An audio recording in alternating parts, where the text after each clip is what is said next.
ચાલો બાળકો, આજે આપણે અવિભાજ્ય સંખ્યા બોલવાની છે.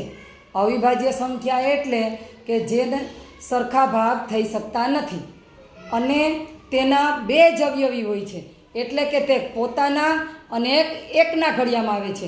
એવી સંખ્યાને અવિભાજ્ય સંખ્યા કહે છે, જે તમારે ગણિતમાં ખૂબ ઉપયોગી થાય. તો ચાલો એવી અવિભાજ્ય સંખ્યા બોલો જોઈએ. 2 3 5 7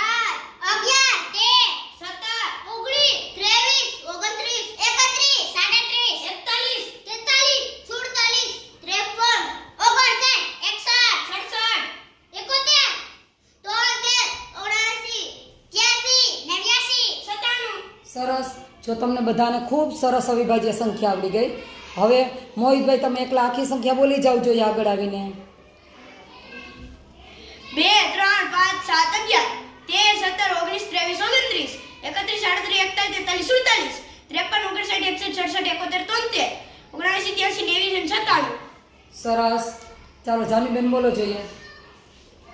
2 3 5 7 11 13 17 19 23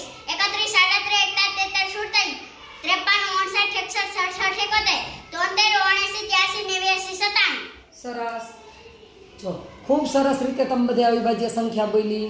હવે યાદ રાખશો ને, મોટા થશો ત્યારે પણ આ અવિભાજ્ય સંખ્યા તમને ગણિતમાં કામ લાગશે.